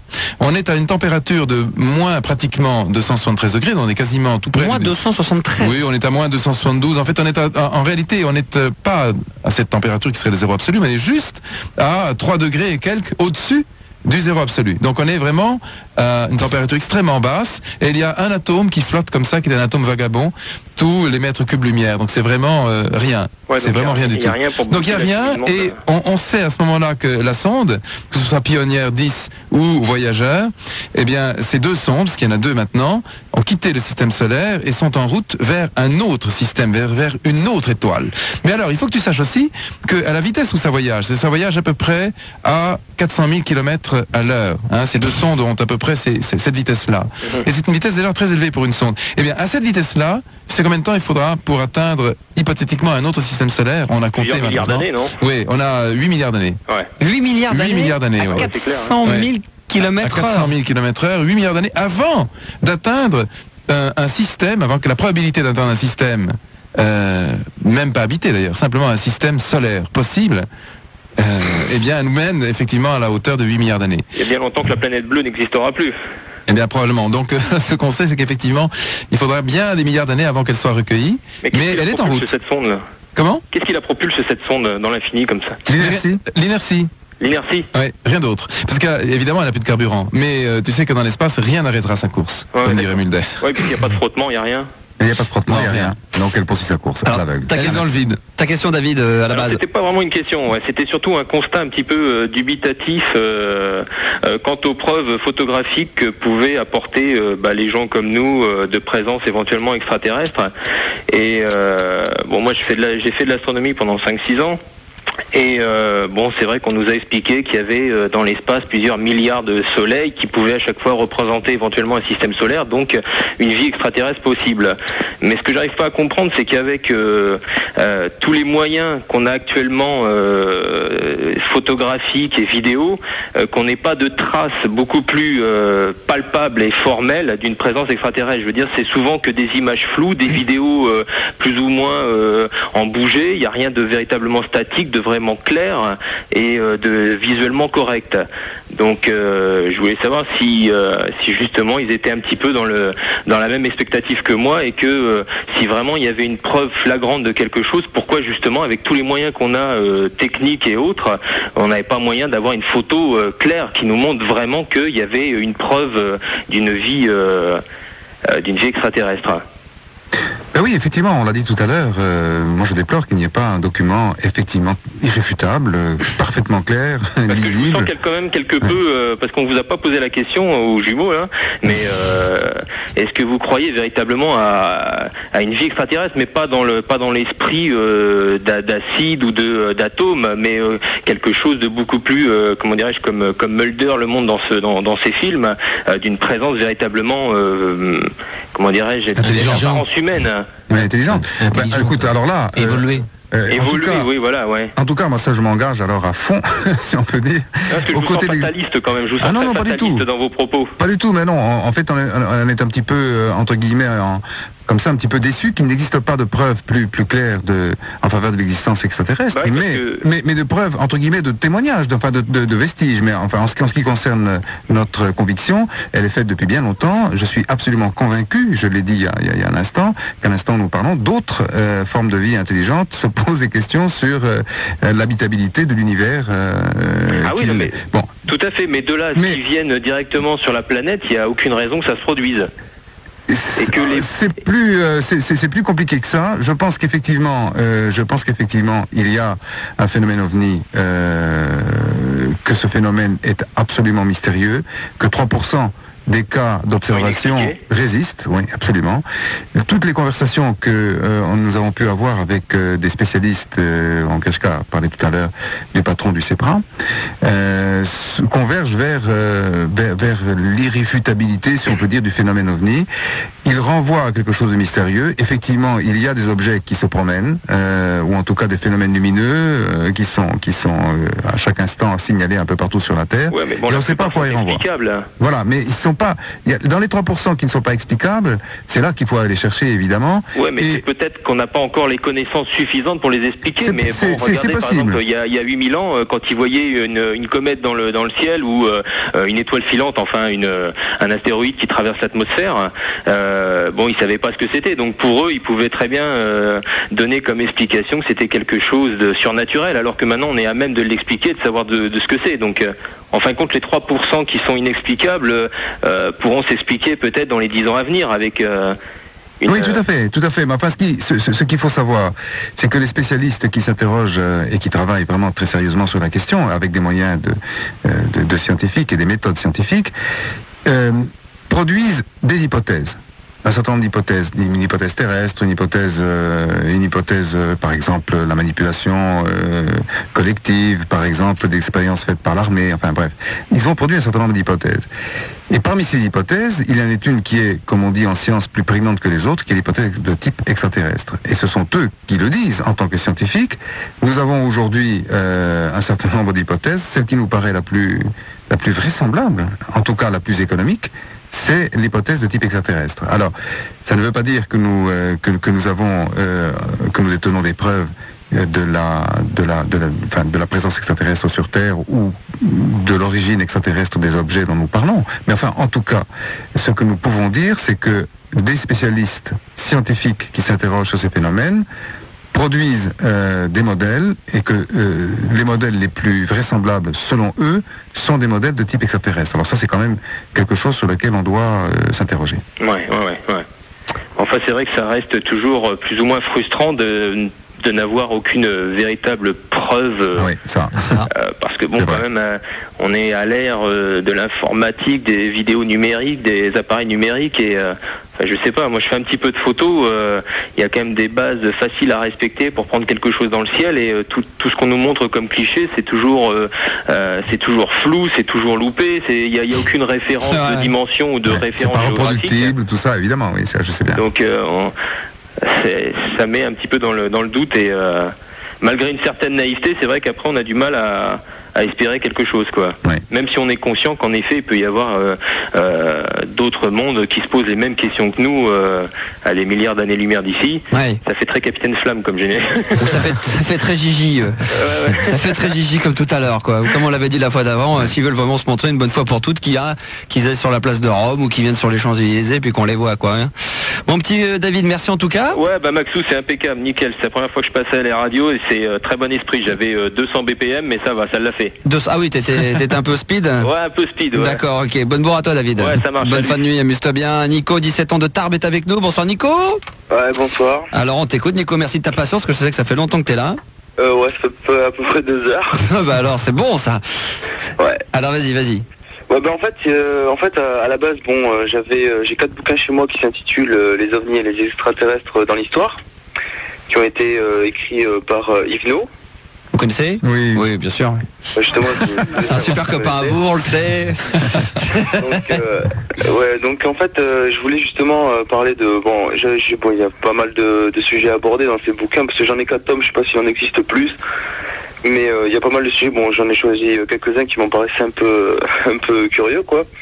En fait, je voulais premièrement, parce que j'ai 2 petits sujets. Tout d'abord, est-ce qu'on peut assimiler la mythologie à l'existence ou à la venue d'une vie extraterrestre sur la Terre ? Oui, on en a parlé un petit peu tout à l'heure. Je sais pas si tu te souviens. C'est un peu pareil, ouais. Oui, mais c'est un peu ça. La mythologie, qu'est-ce que c'est ? C'est un rêve collectif qui est plus ou moins systématisé et qui est conduit à terme de l'histoire. C'est par exemple des milliers d'années après, sous la forme d'allégories, de métaphores plus ou moins sophistiquées, plus ou moins complexes. Et elles traduisent, ces mythologies traduisent des aspirations, des désirs collectifs.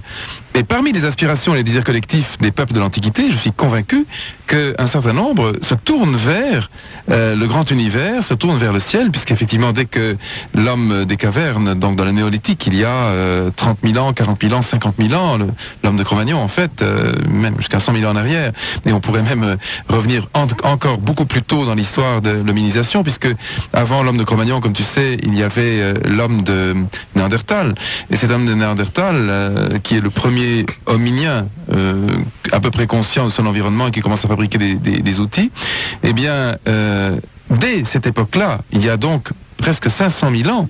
Dès cette époque-là, on voit apparaître dans les premiers dessins de cet homme de Néandertal qui, contrairement à la légende, n'était pas du tout un guerrier farouche, belliqueux, mais c'était aussi et avant tout un artiste et probablement un être très doux. Beaucoup plus doux que l'homme de Cro-Magnon qui est arrivé ensuite et qui l'a complètement écrasé.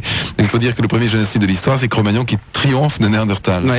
Et en fait, Néandertal laisse des témoignages. Et les premières mythologies naissent et apparaissent à cette époque. Il y a déjà, tiens-toi bien, 500 000 ans.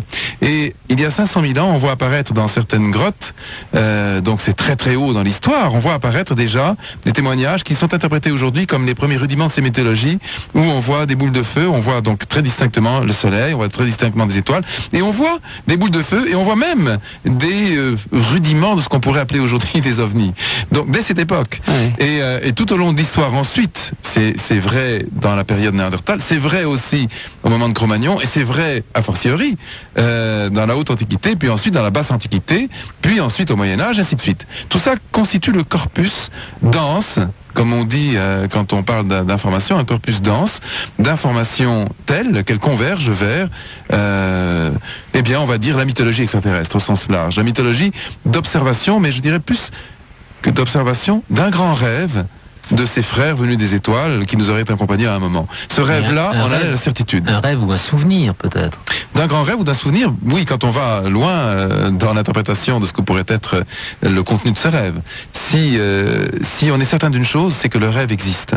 Le rêve existe et il existe depuis très longtemps. Il y a longtemps qu'on rêve à des créatures venues d'ailleurs, à des êtres venus d'ailleurs et des êtres intelligents, plus intelligents que nous, qui seraient capables de se déplacer vers nous. Voilà. Les primes de, enfin, on rêve de primes de fin d'année, d'augmentation de salaire. Par exemple. Pas que de boules rouges. Non, mais mais ce rêve-là, il est ancien. On parlait du dieu cargo, par exemple. Un cargo vient dans une île du Pacifique, laisse des objets, et puis le cargo disparaît, et on revient 20 ans ou 30 ans après, et le cargo est devenu un dieu, est devenu quelque chose dont les gens se souviennent comme une chose bonne, comme chose qui a apporté des bonnes choses. Et il introduit un mythe. Et il introduit un mythe, voilà. Bien sûr, oui. Religion, même. Bien sûr, mais ce que tu dis là à propos du mythe du cargo peut être absolument constitutif d'un rêve lié à ce qui est aujourd'hui conçu et compris comme étant une interprétation du phénomène OVNI. Le phénomène OVNI, aujourd'hui, produit des images qu'on ne comprend pas. Ces images, ces objets qui circulent et qu'on ne comprend pas, qui circulent non seulement dans la représentation collective, mais vraiment, véritablement dans le ciel, et qui quelquefois sont captés par des appareils photographiques ou par des stations radar. Donc, ils sont, en un certain sens, dotés d'un contenu qui est semi-objectif. Eh bien, effectivement, on les observe aujourd'hui. On ne peut rêver que d'une chose qui... Enfin, moi je rêve pas de choses qui n'existent pas. Je veux dire, pour qu'une civilisation rêve de quelque chose, c'est qu'il y a des réminiscences de quelque chose. Absolument, ça va dans le sens que je dis, c'est que par exemple, on a très bien pu avoir des observateurs sagaces qui à cette époque-là ont observé par exemple quelque chose dans le ciel. Ah, d'accord. Alors, c'est très très possible. J'ai dit d'ailleurs tout à l'heure qu'effectivement, ce qui est certain, c'est que le phénomène OVNI existe maintenant, c'est-à-dire qu'il y a des observations qui sont faites de phénomènes qui ne sont pas rationalisables, et il n'y a aucune raison de limiter à notre époque ces phénomènes non rationalisables et non explicables. Donc on peut considérer que par exemple à l'Antiquité, des phénomènes de ce type existaient et étaient observés par les hommes de l'Antiquité et même au-delà. Et partout autour du monde, parce que et partout dans le monde. Chez les Aztèques, on en trouve. Et partout dans le monde. Ça c'est tout à fait possible. Alors en revanche, on peut très bien considérer par exemple que la chute d'une météorite ou la chute même d'une comète géante comme celle qui s'est produite à la Tunguska est engendrée eh bien une mythologie de ce type. Et elle est à ce moment-là indémêlable, si on peut dire. Elle est inséparable d'autres types d'observations qui pourraient effectivement renvoyer à des objets artificiels et non plus naturels. Donc il est difficile aujourd'hui de dire quelle est la composante. Est-elle réelle ou est-elle donc objective ou est-elle artificielle ou est-elle au contraire purement... Bon, ça on ne sait pas. Mais ce qui est clair, c'est qu'effectivement le rêve existe. Cette mythologie renvoie à des phénomènes qui ne sont pas rationalisables et qui sont peu explicables, qui sont évanescents, qui sont tout ce qui effectivement relève d'une mythologie entre guillemets extraterrestre et qui est très ancienne. Donc, on ne peut pas nier son existence. Ce qu'on ne sait pas dire, c'est quelle est l'origine de ces phénomènes. Est-ce que ces phénomènes renvoient véritablement à une présence extraterrestre qui aurait pris pied, qui aurait véritablement, et en toute tranquillité, foulé le sol de la Terre il y a 30 000 ans, 20 000 ans, 10 000 ans, 5 000 ans? Ça, personne n'est capable de dire aujourd'hui que ça a eu lieu. Personne. Nicolas? Oui. Oui. Ouais. Oui, j'ai rien à dire, là j'écoutais, en plus j'enregistre, comme ça je pourrais écouter. Excellent. C'est marrant, on va faire pareil. Attention Nicolas. Franchement, j'enregistre, là j'ai enregistré la dernière fois. Ça enregistre, Nicolas, l'accoutumance te guette. Voilà. La vérité est ailleurs. Tu vas lâcher le personnage, il est dans les... Tu dors avec Mulder, il vit Mulder, il mange Mulder. Nicolas, donc écoute, je sais pas, t'as encore quelque chose à dire ou... Oui, en fait, c'était justement, il y avait juste un deuxième petit sujet, en fait, c'est juste une question. Hyper rapidos. Quoi?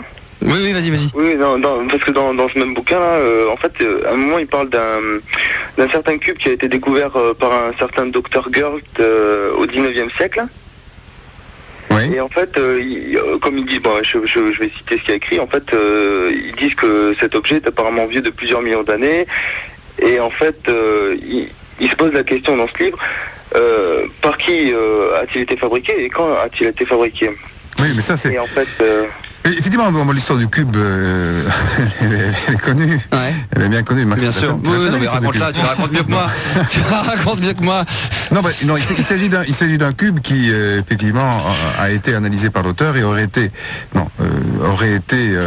la conclusion, c'est qu'il serait vieux de plusieurs millions d'années. Bon, le problème, c'est que le cube n'a jamais été analysé de façon irréfutable par un laboratoire scientifique et que on peut dire n'importe quoi, au fond, à partir de là, on peut affirmer qu'il a 100 000 ans, qu'il a 200 000 ans ou 10 millions d'années, ça n'a aucune importance. Il n'a jamais été soumis à l'équivalent du Muséum d'histoire naturelle ou d'un laboratoire qui aurait pu dater au carbone 14 de manière irréfutable l'ancienneté de l'artefact en question. Alors donc, on peut pas en dire grand-chose en fait. C'est pas, en tout cas pour moi, c'est pas une preuve vraiment irréfutable de l'existence d'un artefact qui serait la signature d'une civilisation extraterrestre. Oui, il y a beaucoup d'exemples comme ça. Par exemple, il y a la machine denticitaire. Alors, cette machine est très, très intéressante parce qu'elle a été datée de manière certaine, mais avant d'avoir été datée, elle a été interprétée comme un objet totalement mystérieux. C'est quoi ça? La machine denticitaire, Ouais. c'est un objet qui a été découvert au fond, au fond de la Méditerranée, à peu près 50 mètres de fond, et on repêche.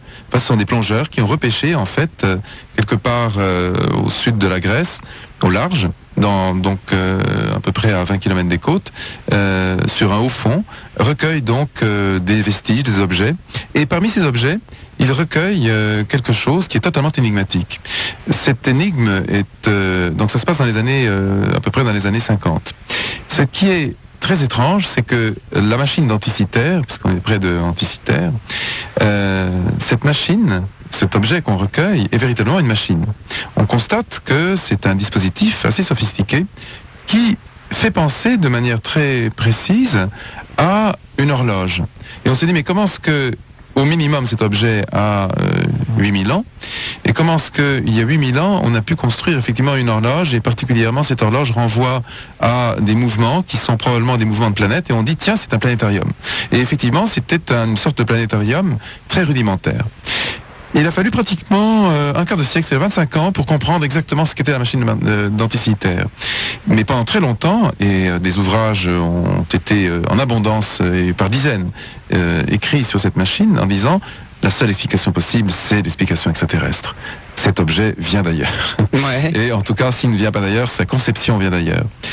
Et bien sûr, donc c'était ce qui, évidemment, se tombait sous le sens à l'époque. Jusqu'à ce qu'on découvre des plans qui ont été engendrés par des mécaniciens grecs. Or, les mécaniciens grecs étaient des personnages absolument géniaux, qui, comme Héron, par exemple, qui a été Héron d'Alexandrie, qui a été l'auteur du premier réveil, en fait, automatique, et puis aussi de 1000 choses, notamment le distributeur de boissons automatique, il y a assez longtemps, et qui effectivement, même de la machine à vapeur, de la machine de Héron, était l'ancêtre lointain de la machine à vapeur. Et on a découvert dans l'environnement, dans l'atelier, si on peut dire, dans le laboratoire de ces mécaniciens grecs, eh bien, le témoignage d'une machine qui est exactement le plan, si on peut dire, de la machine denticitaire. C'est à ce moment-là qu'on a compris que les mécaniciens grecs avaient chez eux les premiers en tout cas, avaient chez eux les moyens de construire des machines sophistiquées qui étaient des premiers planétariums, notamment révélant des connaissances en astronomie qui étaient absolument étonnantes, phénoménaux. Donc, à partir de là, on a compris que des objets qui apparemment étaient très mystérieux pouvaient trouver une explication rationnelle, tout à fait naturelle dans le corpus des connaissances. Voilà mon petit Nicolas. Ouais, juste pour en revenir au niveau du cube. Oui. Ouais, donc comme ils disent, il a disparu. Donc il n'y a plus aucune façon de vérifier si... Toi aussi tu vas pas tarder à disparaître, hein, on va t'obliger. Hein. Ouais, non mais c'est juste le dernier truc pour conclure quoi. Ouais. Est-ce que donc on peut vraiment croire que c'est véridique, que c'est réel, ou est-ce qu'on dit que c'est une histoire ou c'est complètement inventé? Écoute, moi j'ai tendance malheureusement à croire que c'est un petit peu une hypothèse ad hoc. C'est-à-dire que finalement le cube intervient comme un élément qui fait rêver, sans doute, mais dont l'existence est vraiment très douteuse. Il faut que le rêve ait une fin. Voilà mon petit Nico. Ah c'est on arrête hein. Ok. Ok, ça roule. Je pourrais t'avoir en antenne. Qui, moi? Ouais, Max. Ouais, bien sûr, ouais. Okay. Quoi? Il veut que tu l'expliques. Ok, d'accord, très bien. Bon, on écoutera la cassette ensemble? Ouais. D'accord, on va faire comme ça sera beaucoup plus simple. Dernière ligne droite, Igor et Grishka Bogdanov, nos invités avec Mulder. Puis on va jouer de la musique, après c'est promis, hein, on va jouer de la country, ça va être chaud. Préparez les merguez, faites sortir les feux de bois et tout, la cheminée, ça va être tranquille. Rien à voir avec la country, ça, je sais pas si vous appréciez la house un petit peu aussi. Ah, on écoute que ça tous les soirs. Ah bah écoute, tant mieux alors. Paul Johnson, Get Down sur Fun Radio et ensuite on revient. Ah, il nous reste une dizaine de minutes, il va falloir faire très vite.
Bienvenue dans la bienvenue dans l'inconnu. Soirée spéciale extraterrestre avec Igor et Grishka Bogdanov sur Fun Radio. Et également un invité d'honneur, Mulder, qui est avec nous également jusqu'à minuit. Profitez-en, enfin faites vite, on va faire très rapidos. Romain, 17 ans, Damien est avec nous. Ouais, salut Max. Bonsoir Igor, Grishka et Mulder. Salut. Ouais, salut. Alors Romain, on va parler des météorites ensemble. Ouais, alors j'ai entendu parler d'une théorie en fait, comme quoi il y aurait divers météorites comprenant des composés organiques, comme vous en avez un peu parlé avant, hein, qui pu être à la source en fait de la vie sur Terre. Donc en fait je voulais savoir si vous pensiez que la vie terrestre pouvait être tout simplement d'origine extraterrestre. Bon, mais là, il y a vraiment des hypothèses très intéressantes qui sont assez récentes d'ailleurs, mais qui circulent sur ce point d'une ce qu'on appelle panspermie, c'est-à-dire en fait une possibilité de, on peut le dire, d'une invasion entre guillemets biotique de type extraterrestre. Les exobiologistes, c'est-à-dire ceux qui sont préoccupés aujourd'hui de la connaissance des mécanismes de vie ailleurs que sur Terre, ce qu'on appelle donc l'exobiologie, sont pratiquement unanimes sur ce point. Ils constatent que chaque année, 30 000 tonnes, il faut que tu saches que 30 000 tonnes de matière extraterrestre tombent, c'est-à-dire sur Terre. 30 000 tonnes, c'est quand même énorme. Chaque année, tu as 30 000 tonnes de météorites, de poussière, parfois des météores un petit peu plus importants, heureusement, ils sont petits. Mais enfin, ça fait quand même 30 000 tonnes qui tombent, essentiellement dans les océans, chaque année à la surface du globe terrestre. Quand tu multiplies par 100, par exemple, tout d'un coup, sur 100 ans, tu vois à peu près le type d'énormes quantités, effectivement, de matière. Hein, c'est énorme. Bon. Alors, si on se reporte à ce qui se passait il y a assez longtemps, c'est-à-dire autour de moins 3 milliards et demi à moins 4 milliards, à 4 milliards 200 millions d'années, dans le passé. À cette époque-là, la quantité de matière extraterrestre qui tombait sur Terre était beaucoup plus importante, pour des raisons qui sont liées au fait que le Soleil de deuxième ou de troisième génération qui avait explosé à cette époque-là avait produit effectivement dans le système une série de matières très très importantes, dont des météorites qui tombaient probablement de l'ordre de 150 000 à 200 000 tonnes par an. Et comme Igor le disait tout à l'heure, dans cette quantité énorme de matière extraterrestre, il y a toujours des acides aminés. Il y a quelques semaines, nous avons parlé avec un exobiologiste qui nous a dit que, selon lui, il était persuadé que la vie sur Terre avait vraisemblablement démarré suite au bombardement intensif de matière donc extraterrestre dotée de ces molécules prébiotiques, de ces briques de la vie que sont les acides aminés et puis certaines composantes qui interviennent dans l'ADN et dans l'ARN, qui se sont combinées ensuite dans l'océan et qui ont, sous la forme effectivement primitive qu'on connaît, démarré l'évolution sur Terre. Pour lui, c'est une certitude, mais il n'est pas le seul. Aujourd'hui, il y a une majorité d'exobiologistes qui pensent comme cela. Et des animateurs radio aussi. Je vous le dis tout de suite, hein, Romain. Qu'est-ce que tu penses de tout ça, Romain ? Non, mais je suis assez d'accord avec vous, c'est Tu dis quoi? Non, mais c'est vrai que c'est assez possible que en fait la vie terrestre soit d'origine extraterrestre, quoi. Oui, ben absolument. Et puis, si par exemple, on fait l'analyse, et ça a été fait maintenant, des matériaux qui flottent tout simplement sous la forme de gaz dans l'espace ou de poussière, eh bien, c'est la même chose. On a fait des recueillements qui sont aujourd'hui extrêmement troublants même. C'est que, d'une manière tout à fait certaine, on a recueilli des molécules prébiotiques dans l'espace, très directement dans l'espace, des chaînes longues, notamment des chaînes organiques ou des chaînes pré-organiques qui ont été recueillies effectivement dans l'espace et qui sont qui ne demandent qu'une chose, c'est de se déplacer sur Terre lorsque une météorite va effectivement servir en quelque sorte de vecteur pour transporter ces molécules prébiotiques qui flottent dans l'espace, mais qui flottent réellement, qui sont là. Je parle de l'espace non pas interstellaire, comme je le disais tout à l'heure, mais interplanétaire. Mais effectivement, dans le milieu interplanétaire, c'est bourré, en quelque sorte, de molécules organiques qui sont effectivement transportées sur Terre par les météorites, par les comètes. On peut expliquer en deux mots, tu l'avais fait la fois d'avant, Igor Grishka, la différence météorites et météores, ce que c'est, d'où ça vient? Bon, c'est simplement, là c'est vraiment une question de taille. Les météorites sont des fragments, des fragments de météores, et les météores sont beaucoup plus importants. Les météores frappent la Terre, heureusement très rarement. C'est de l'ordre de un impact important d'un objet qui mesure comme, non pas celui que nous avons évoqué tout à l'heure, qui est effectivement de 100 mètres simplement, mais qui serait beaucoup plus important. Un objet, par exemple, de 100 km, 100 km de diamètre pulvériserait la Terre. C'est probablement qu'elle serait coupée en deux. Si on avait un objet de 100 km... Qui arrive à quelle vitesse à ce moment-là? Qui arriverait à quelle vitesse à peu près? C'est toujours des dollars de plusieurs dizaines de kilomètres par seconde. Hein. Donc ce sont des vitesses très très élevées. On peut considérer que si un objet effectivement de 100 km arrive sur Terre, il provoque la fin du monde. Véritablement la fin du monde. Parce que rien ne résiste. L'onde de choc est tellement puissante, c'est des milliards effectivement de mégatonnes qui en un instant se déchaînent. Il est probable que la secousse provoque une faille qui est probablement de l'ordre de plusieurs milliers de kilomètres, donc peut couper la Terre quasiment en deux. Donc elle a apporté des fissures qui sont telles que rien ne résiste. Et de toute façon, le choc est tel que toute forme de vie est irrémédiablement éradiquée de la Terre. On est constamment en train d'observer, de voir si ça peut arriver ou pas. Il y a moyen d'essayer de détourner ou de... Enfin des plus petites, parce que là on parle de choses vraiment énormes, mais... Est-ce qu'on fait des... Mais pourtant 100 km, ça paraît pas très gros parce que c'est un département français. Oui. Donc on considère qu'un département français, non, on se dit bon, la Terre est quand même plus... Ben non, en fait, compte tenu de la vitesse, de l'impact énergétique, c'est tellement gigantesque que ça produit ça. Par exemple, si on regarde ce qui s'est passé à propos de l'extinction des dinosaures, donc il y a 65 millions d'années, c'est un phénomène de ce type qui a eu lieu. Probablement que c'était une comète, c'était un bloc de glace, mais qui était beaucoup plus important que celui de la Tunguska, et qui a produit, on l'a dit la dernière fois au cours de l'émission, une vague qui mesurait probablement 3000 mètres, donc 3 km de haut, et qui a coupé un continent en deux. C'est à ce moment-là, effectivement, que les continents se sont véritablement séparés et que l'Amérique est allée d'un côté et puis l'Europe de l'autre, alors qu'on sait très bien que tout était séparé, enfin, que rien n'était séparé à une période archaïque, et que donc, effectivement, toute forme de vie importante a été rayée. Il ne restait plus à ce moment-là que des petits animaux dont, effectivement, les mammifères ont été les ancêtres. Mais on peut heureusement considérer que ce type d'événement est extrêmement rare et se produit tous les 100 millions d'années. Tous les 100 millions d'années, on aura à redouter un phénomène de ce genre. On en a eu un il y a 65 millions d'années, on a probablement encore quelques dizaines de millions d'années de tranquillité. Et ben voilà, on est tranquille. Hein. Voilà mon petit Romain. Ok, c'était sympa. Sinon, j'ai un deuxième petit truc. Ouais, on a 3 minutes. Hein. Vous pouvez nous jouer un petit truc à la guitare? Ah bah ça va venir, oui, justement, on va faire la pause, justement, c'est ce qui est prévu, donc très bien, tu me tends la perche. Ah oui, on va tout jouer. On va faire une pause tout de suite, mon petit Romain, tu joues d'un instrument, toi? Ouais, un peu de flûte traversière. Bon, bah très bien, bah écoute, nous on est venu, on est venu avec des harmonicas, il y en a deux, moi je vais en prendre un, Grishka également, et puis tu fais les deux, guitare et... Ah oui, bien sûr, mais j'ai les deux. Ça. Ah d'accord, t'es venu avec du matériel et tout, bon, très bien, donc on va s'éclater, et donc vous allez mettre le son à fond de votre radio, et on va terminer comme ça, en musique, tranquille, peinard, donc Romain, il va falloir être attentif. Ok. Très bien, il y a un morceau que tu voudrais tout particulièrement, parce qu'il joue de tout, hein. Ils sont hyper branchouilles, hein. En country, je connais rien, moi. Hein, un petit... non, mais même sur autre chose, n'importe quoi, ils sont hyper branchés. Tu demandes à Michael Jackson, il te le joue, tu demandes à Stone, il te le joue, tu demandes à Beatles, ils vont te le jouer aussi. Il paraît qu'il joue les Starway to Heaven de Led Zeppelin à l'harmonica. Ah ouais, c'est absolument c'est vrai, ça. C'est vrai. Eh ben, fais une petite démo là. Bah, non, l'harmonica n'est pas accessible. Ah bon d'accord, ok, quel dommage. Uniquement ça. Hein. Allez, suite et fin de cette émission, avant de rendre l'antenne, tranquille peinard, Igor et Grishka, puis peut-être que Mulder va jouer d'un instrument, non, il joue pas d'un instrument. Non.